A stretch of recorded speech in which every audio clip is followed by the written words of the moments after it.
بسم اللہ الرحمن الرحیم بسم اللہ الرحمن الرحیم وبالجملہ فلم اجد دلیلا علی هذا المطلب وافعا بجمیع افرادہ عدا الاجماع الذی لم یصرح به الا المحقق الثانی۔ پوری توجہ آگا، بڑی مزیدار بحث ہے، لطف لینا ہے۔ موضوع ہمارا تھا اخذ اجرت علی الواجبات۔ پہلے فرمایا کہ اخذ اجرت علی الواجبات حرام ہے۔ کسی نے کہا علی المشہور، کسی نے کہا کأنہ دعواہ الاجماع، محقق ثانی نے ڈائریکٹ کہا کہ نہیں، اس حرمت پر اجماع ہے۔ صاحب ریاض المسائل سید علی طباطبائی نے فرمایا کہ اخذ اجرت علی الواجبات حرام ہے۔ کیوں؟ چونکہ قصد قربت اور قصد عوض یہ جمع، اس پر بحث ہوئی، ہم نے کہا کہ یہ جامع اور مانع نہیں ہے۔ پھر دوسرے حضرات آگے کاشف الغطاء، انہوں نے فرمایا کہ نہیں، وجوب اور اخذ اجرت اصلاً یہ قابل جمع، ان کے درمیان تنافی ذاتی ہے، اس پر بحث ہو گئی۔ شیخ اعظم ان دو بزرگواروں کی دلیلوں سے مطمئن نہ ہوئے، لطف لینے آگا، مزیدار بحث ہے۔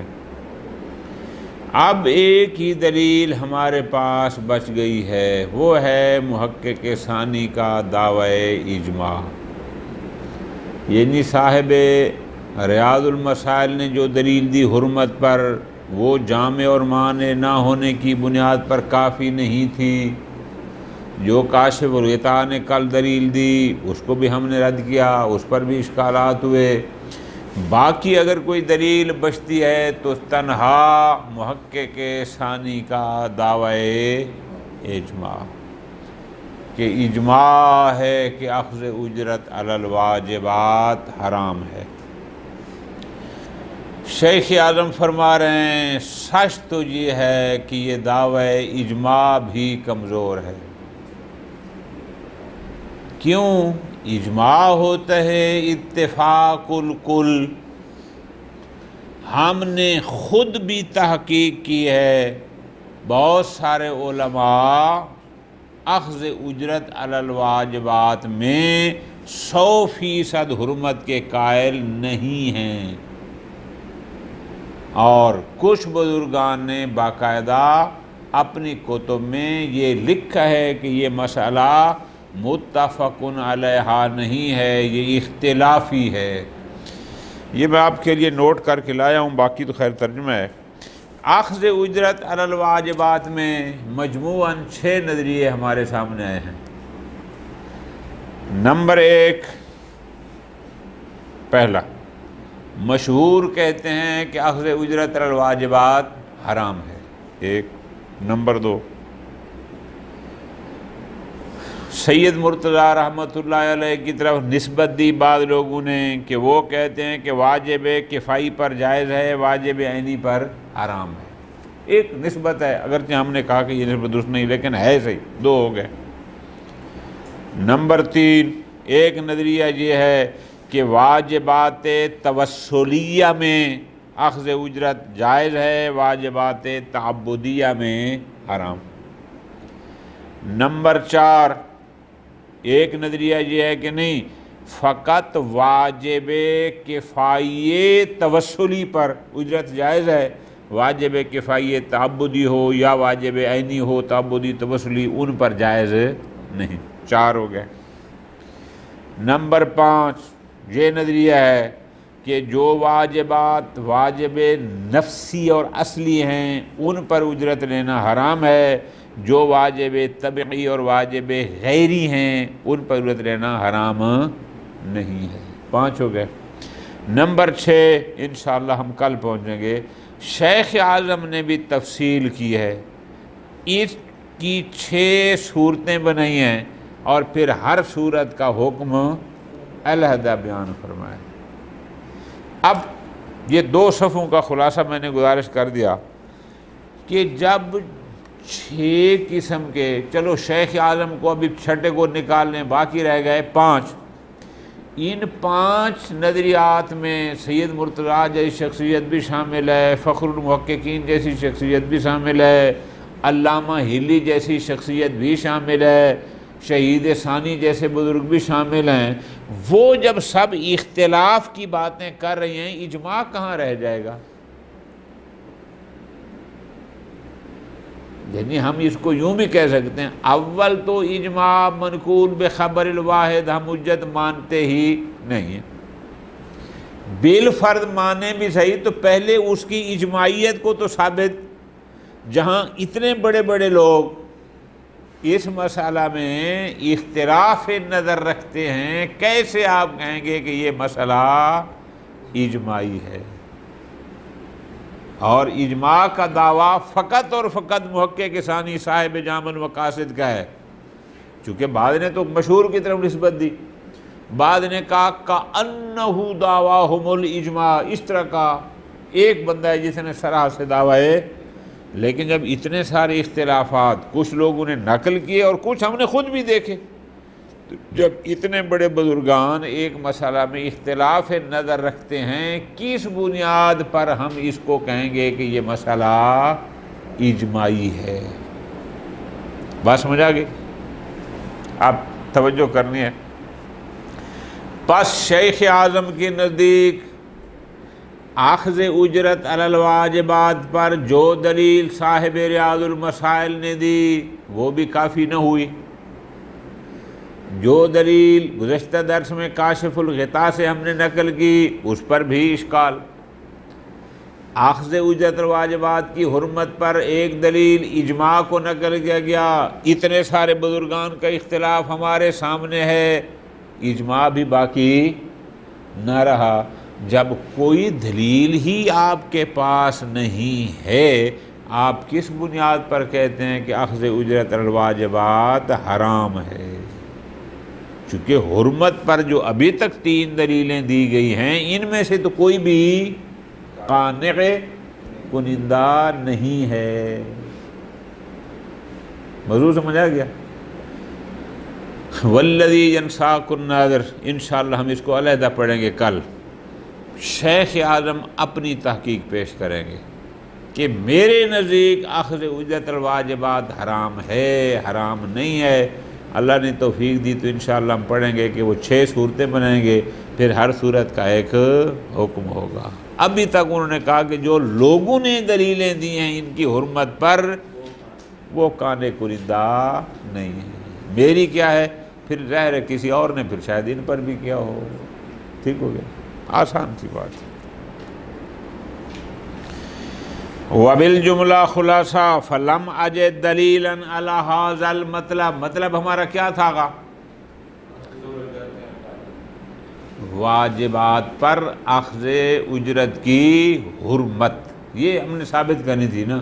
لم اجد دلیلا علی ھذا المطلب وافیا بجمیع افراد ہی، کیونکہ ہم نے ریاض المسائل کو دیکھا تو وہ جامع اور معنی نہیں تھی، کل کی تو انہوں نے خالی تعبدی کو علیحدہ ذکر کیا، عینی کو علیحدہ ذکر کیا، کفائی کو علیحدہ، الی آخری۔ عدل اجماع، باقی رہ گئی فقط ایک دلیل اجماع، الذی لم یصرح بہ الا، وہ بھی فقط محقق ثانی صاحب جامع المقاصد۔ یہ تھوڑی سی اگر آپ توجہ کریں تو بہت لطف آئے گا آپ کو۔ ابتدا میں دیکھیں یہ کیا تھا؟ کفایتاً تعبداً و توسلاً علی المشہور کما فی المسالک، یعنی شہید ثانی نے اجماع نہیں کہا، انہوں نے مشہور کی طرف نسبت دی۔ صاحب مجمع البرہان نے کیا کہا تھا؟ کأن دلیلہ الاجماع، یعنی واضح نہیں تھا، گویا کہ یہ ہے۔ فقط اور فقط جامع المقاصد والے نے اس پر بات کی تھی اجماع کی، اور انہوں نے کہا تھا الاجماع والعدم جواز اخذ اجرت تعلیم صیغۃ فلاں و فلاں۔ اچھا، سوائے محقق ثانی نے اور کسی نے صراحت کے ساتھ اجماع کو بطور دلیل ذکر، لیکنہ موہون، لیکن یہ اجماع والی دلیل بھی کمزور ہے، یہ بھی مخدوش ہے۔ کیوں؟ بے وجود القول بخلافہ من آیان الاصحاب من القدماء متاخرین علی ما یشہد بہ الحکایہ، کچھ اختلافات ہیں جن کو بزرگان نے نقل کیا، والوجدان کچھ ہیں جو خود ہم نے تحقیق کی تو ہمیں نظر آیا کہ یہ لوگ 100% یعنی اس کا قائل ہونا کہ واجب پر اجرت لینا حرام ہے، واجب تعبدی ہو یا کفائی ہو، توسلی ہو یا وہ کیا ہے، تعبدی ہو، توسلی ہو، عینی ہو، کفائی ہو، تخجیری ہو، تعیینی ہو، مطلقاً ایسا کچھ کوئی کسی میں قائل ہے، کوئی کسی میں قائل ہے، کوئی کسی میں قائل ہے۔ اما الحکایہ، مثلا ایک تو ہم نے خود دیکھا نا، ایک ہے کہ بزرگان نے بھی نقل کیا اس مسئلہ کو کہ یہ مسئلہ اجماعی نہیں ہے۔ کس نے کہا؟ فقد ناکر المحقق، محقق ہلی صاحب شرائع الاسلام والعلامہ رحمہم اللہ وغیرہما، انہوں نے نقل کیا ہے القول بجواز اخذ الاجرت علی القضاء، کہ بعض حضرات قضاوت پر اخذ اجرت کے جواز کے قائل ہیں۔ اب انہوں نے کسی سے، جب کہ جو بندہ قاضی بننے کی صلاحیت رکھتا ہو اس پر قضاوت واجب ہوتی ہے، عیناً یا کفایتاً، ان بزرگان نے کہا کہ بعض حضرات اس اجرت کے جواز کے قائل ہیں۔ ہم کہہ سکتے ہیں نا کہ اخذ اجرت الواجبات مطلقاً حرمت کے قائل نہیں ہیں، بعض اس واجب پہ بھی جواز کے قائل ہیں۔ فقد قال فی الشرائع، محقق کے لیے شرائع میں یوں فرماتے ہیں اما لو اخذ الجعل من المتحاکمین، کہ اگر کوئی قاضی مدعی اور مدعا علیہ سے مقدمہ سننے پر او جول کوئی اجرت کوئی پیسہ مانگتا ہے، ففیہ خلاف، تو اس کی حرمت اور عدم حرمت میں اختلاف ہے، تو پھر اجماع تو نہ ہوا نا۔ اسی طرح علامہ نے بھی مختلف میں اسی انداز میں بیان فرمایا۔ وقد حکر علامۃ الطباطبائی فی مصابیحہ، علامہ طباطبائی رحمۃ اللہ علیہ اپنی کتاب مصابیح میں کہتے ہیں کہ یہ خطی نسخہ ہے، کو پرنٹ نہیں ہوئی۔ انہوں نے نقل کیا فخر المحققین رحمۃ اللہ علیہ اور بعض بزرگان سے التفصیل بین العبادات وغیرہ، کہ وہ کہتے ہیں کہ واجبات تعبدیہ میں جائز نہیں ہے، توسلیہ میں جائز، تو اس کا مطلب ہے پھر مطلق واجب کی حرمت کی بات پر تو اجماع شامل۔ وَيَكْفِي فِي ذَلِكَ مُلَاحَظَةُ الْأَقْوَالِ الَّتِي ذَكَرَ فِي الْمَسَالِكِ فِي بَابِلِ، فرماتے ہیں اگر مزید تحقیق چاہیے تو شرائع کی شرح جو شہید ثانی نے کی ہے مسالک، انہوں نے ان میں بہت سارے اقوال کو نقل کیا، تو بس نقل اقوال سے پتہ چل گیا کہ اس حرمت والا حکم اجماعی نہیں، اختلاف بزرگان کا ہے، علماء نے نقل کیا، یہ تو ہو گئی ان کی بات۔ اما ما وجدنا ہو، فرماتے ہیں انہوں نے نقل نہ بھی کیا ہوتا، ہم نے خود بھی تحقیق کی ہے، ہماری اپنی تحقیق میں بھی کچھ بزرگان ہیں کہ جو مطلق واجب پر اخذ اجرت کی حرمت کے قائل ہے۔ اچھا، ان ظاہر المقنع، شیخ مفید کی مقنع، شیخ توسی کی نہایہ، و محق القاضی، قاضی ابن براج کی مہذب، ان سے کیا نقل ہوا؟ ان سے لگتا ہے جواز العجر علی القضاء، کہ قضاوت پر اجرت لینا جائز ہے مطلقہ، چاہے قضاوت اس قاضی پر واجب عینی ہو چاہے کفائی ہو۔ بات سمجھ آ گئی نا؟ یہ ہم نے خود دیکھا ہے، ان کی بارہ سے وہ جواز کے قائل ہیں۔ وَإِنْ أَوَّلَ بَعْضٌ كَلَامَهُمْ بِإِرَادَةِ اگرچہ محقق عاملی صاحب مفتاح الکرامہ نے ان کی ان بات کی تعویل کی ہے کہ نہیں ان کی اجرت سے مراد ارتداق ہے، لیکن بہرحال جو ان کی اصطلاح ہیں وہ اجرت کی۔ اچھا، اسی طرح قد اختار جماعت، کچھ بزرگان کا نظریہ کیا ہے؟ وہ کہتے ہیں جواز اخذ الاجر علیہ اذا لم یکن متعینہ، کہ اگر قضاوت قاضی پر واجب عینی نہ ہو تو اجرت لینا جائز ہے، او تعینہ، یا واجب عینی ہو لیکن قاضی محتاج ہو تو بھی اجرت لینا، تو اس کا مطلب اختلاف آ گیا نا، مطلق واجب اجرت کی حرمت پر اجماع تو جبکہ دعویٰ کیا ہے کہ ہر واجب پر، ہر واجب جب ہم کہتے ہیں لطف لینے آگا، واجب یعنی چاہے تعبدی ہو، چاہے توسلی ہو، چاہے عینی ہو، چاہے کفائی ہو، چاہے تعینی ہو، چاہے تقدیری، مطلق کے واجب پر لینا حرام ہے۔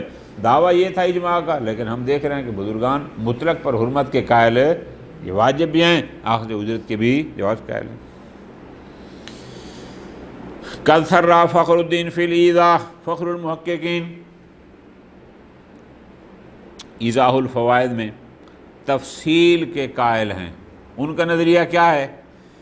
بین الکفایت التوسلیہ وغیرہ، یہ میں نے آپ کو لکھوایا بھی ہے۔ وہ کیا تھا؟ وہ فرماتے ہیں اگر واجب کفائی توسلی ہو تو اس پر اجرت لینا جائز ہے، اگر واجب کفائی تعبدی ہو یا واجب عینی ہو، وہ چاہے توسلی ہو چاہے تعبدی، ان پر اجرت لینا جائز ہے۔ یہ تفصیل کے قائل ہے۔ اچھا، فجوز اخذ الاجرت فی الاول، یعنی کفایہ توسلیہ، واجب کفائی توسلیہ میں اجرت کے جواز کے قائل ہیں۔ اچھا، کہاں کہا؟ قال فی شرح عبارت والدی، اپنے والد گرامی علامہ ہلی کتاب قواعد کی شرح میں، جہاں پر بات تھی کہ آیا فقہ کی تعلیم دینے پر اجرت لینا جائز ہے یا تعلیم فقہ پر اجرت لینا جائز ہے یا نہیں ہے، وہاں پر ما لفظہ فخر المحققین کی عین عبارت کو نقل کیا ہے شیخ اعظم نے۔ ان کے الفاظ یہ ہیں، وہ فرماتے ہیں الحق عندی، فخر المحققین اپنا نظریہ کہ میرے نزدیک قول حق یہ ہے، ذرا توجہ کرنا گا، ان کل واجب علی شخص معین لا یجوز للمکلف اخذ الاجرت علیہ، کہ جس بندے پر کوئی کام واجب عینی ہو اس پر تو اجرت لینا جائز نہیں۔ اب عینی ہو جائز نہیں ہے، اس کا مطلب کیا ہے؟ وہ چاہے عینی تعبدی ہو چاہے توسلی۔ والذی واجب کفایتاً، لیکن اگر کوئی عمل کسی مکلف پر واجب کفائی ہے، اس میں پھر دو تقسیمیں کر دیں۔ نمبر ایک، فَإِن كَانَ مِمَّا لَوْ أَوْقَعَهُ بِغَيْرِ نِيَّةٍ لَمْ يَصِحَّ، اگر وہ واجب کفائی ایسا ہو کہ بغیر نیت کے وہ صحیح نہ ہو، مراد کیا ہو؟ واجب تعبدی جس میں قصد کرنا پڑتا ہو،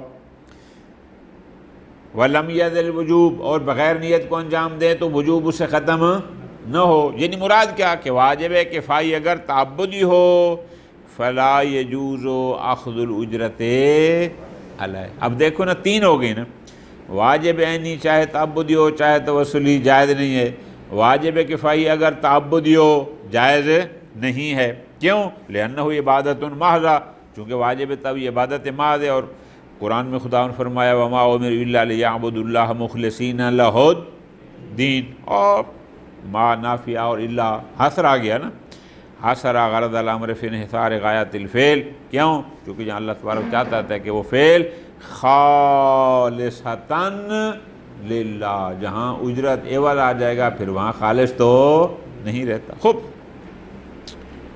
وما یفعل بالعوض، چونکہ جو کام بالعوض کیا جاتا ہے لا یکون کذالک، وہ خالصتاً للہ نہیں۔